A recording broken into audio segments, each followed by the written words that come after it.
नमस्कार साथियों, एक बार फिर आप सभी का स्वागत है आपके अपने YouTube चैनल पर।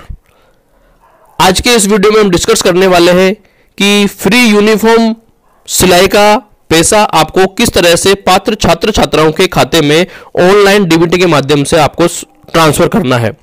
इससे पहले लास्ट वाले वीडियो में हमने इसके जो पहला जो चरण था, आपका पहली जो स्टेप थी वर्दी की स्थिति, उसके बारे में हमने लास्ट के वीडियो में डिटेल से चर्चा की थी। अगर वह वीडियो आपने नहीं देखा है तो उस वीडियो का लिंक आपको इस वीडियो के डिस्क्रिप्शन में मिल जाएगा। पहले स्टेप कंप्लीट करने के बाद ही आप सेकेंड स्टेप पर पहुंच पाएंगे। तो पहले स्टेप में हमने लास्ट के वीडियो में जाना था कि किस तरह से आपको ऑनलाइन यूनिफॉर्म का कपड़ा छात्रों को क्लास वाइज आपको देना है।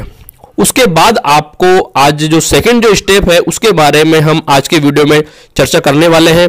तो इसके लिए आपको सेम प्रोसेस विद्यालय लॉगिन आपको करना है, योजनाओं में आना है आपको, और वहां पर वर्दी विवरण की जो डीबीटी का जो नया टैब है वहां पर आपको क्लिक करना है। और उसके बाद में आप इस तरह से एक जो नया साइट तैयार की गई है उस पर आप पहुंच जाएंगे और आपको जैसा स्क्रीन पर आप देख सकते हैं इस तरह की स्क्रीन आपको आपके मोबाइल पर या डेस्कटॉप पर या लैपटॉप पर आपको दिखाई देगी। इसके बाद जो पहला जो चरण है वर्दी की स्थिति, इसके बारे में हमने लास्ट के वीडियो में चर्चा की थी। आज हम बात करने वाले हैं चरण सेकंड के बारे में, बैंक विवरण प्राप्त करें। तो चलिए इस पर हम क्लिक। सेकंड स्टेप में आपको बैंक का विवरण प्राप्त करना है। तो चलिए जैसे आप बैंक के विवरण पर प्राप्त करें, यहां पर आपको क्लिक करना है। जैसे आप यहां पर क्लिक करेंगे तो नीचे की तरफ स्क्रॉल करने के बाद में आपको आपकी जो स्कूल है उसका नाम आपको यहां पर दिखाई देगा, और इसके नीचे आपको क्लास या सेक्शन जो है वो सभी क्लास का, ऑल क्लास का डाटा आपको यहां पर दिखाई देगा। चलिए हम यहां पर क्लिक करते हैं, गेट क्लास वाइज डाटा। नीचे फिर स्क्रॉल आपको करना है और आपको 1 से 8 तक के जो क्लास वाइज जो डाटा है वो आपको यहां पर दिखाई देगा। यहां पर अगर आपने पहले स्टेप में सभी छात्रों को यूनिफॉर्म वितरित कर दी है, यूनिफॉर्म का जो कपड़ा है वो ऑनलाइन आपने वितरित कर दिया है, तो इस तरह से आपको यहां पर दिखाई देगा कि टोटल स्टूडेंट आपके पहली क्लास में 20 है और टोटल यूनिफॉर्म क्लॉथ गिवन आपने 20 छात्रों को जो यूनिफॉर्म का कपड़ा है वो दे दिया है। इसके बाद आप सेकेंड स्टेप में उन 20 छात्रों का जो अकाउंट है वो यहां पर आपको सेकेंड चरण में फीच करना है। यदि छात्र छात्रा का जन आधार अपडेट है या ऑथेंटिकेट किया हुआ है, उसी स्थिति में आप यहां पर उनकी बैंक की जो डिटेल है उसको फीच कर पाएंगे। चलिए किस तरह से आपको बैंक की डिटेल यहां पर दिखाई देगी। तो यहां पर जिस क्लास का हमने कपड़ा दे दिया है उस क्लास को हम यहां पर लेते हैं। चलिए किसी एक क्लास की अगर हम बात करें, क्लास 8 है, क्लास 8 में हमने सभी जो यूनिफॉर्म है वो वितरित कर दी है और ये 22 है। इसके बाद हमें क्लास जो 8 है इस पर आपको क्लिक करना है। चलिए जैसे आप क्लास 8 पर क्लिक करेंगे तो आपके सामने फिर कुछ प्रोसेसिंग होगी और कक्षा 8 के जितने भी जो छात्र हैं उनकी लिस्ट आपको यहां पर दिखाई देने वाली है।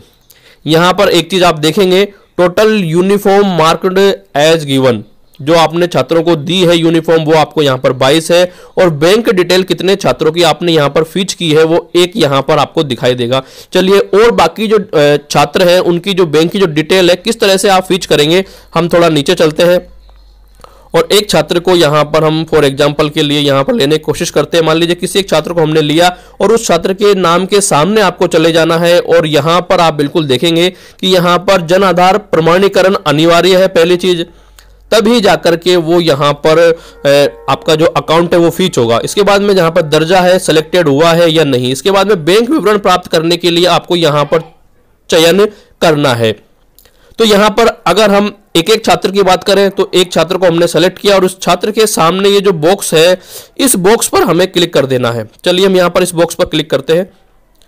जैसे हम बॉक्स पर क्लिक करेंगे और बॉक्स पर क्लिक करने के बाद में आपको नीचे की तरफ चले आना है और यहां पर एक ऑप्शन आपको दिखाई देगा फीच बैंक विवरण। जिस छात्र को हमने सेलेक्ट किया है उस छात्र का बैंक का विवरण हमें यहां पर फीच करना है, तो हमें यहां पर क्लिक करना है। चलिए हम यहां पर क्लिक करते हैं। जैसे हम यहां पर क्लिक करेंगे तो आपके सामने कुछ प्रोसेसिंग होगी और उसके बाद में आपको एक मैसेज यहां पर दिखाई देगा, student identification status updated successfully, अर्थात इस छात्र का बैंक की जो डिटेल है वो सक्सेसफुली यहां पर फीच कर ली गई है और इसको हमें ओके करना है और ओके करने के बाद में हमें वापस उसी पेज पर आ जाना है और इसी प्रोसेस के माध्यम से आपको सभी जो छात्र हैं उनका बैंक का विवरण यहां पर फीच करना है। जैसे ही छात्र का बैंक का विवरण फीच होगा तो इस तरह से इस छात्र का जो कॉलम है उसके सामने का पूरा जो कलर है वो आपको इस तरह से डार्क यहां पर दिखाई देने वाला है। तो इसी प्रकार से एक साथ आप सभी छात्रों का बैंक जो डिटेल है वो एक साथ भी फीच कर सकते हैं इस बॉक्स के माध्यम से और 1 बाय 1 भी छात्र की जो बैंक की डिटेल है वो यहां पर फीच कर सकते हैं। और इसी प्रोसेस के माध्यम से कक्षा 1 से लेकर के 8 तक के सभी बच्चों की बैंक की डिटेल आपको इस प्रोसेस के माध्यम से फीच करनी है। और इसके बाद में हम नेक्स्ट वीडियो में बात करेंगे आपकी तीसरी स्टेप के बारे में। Thank you.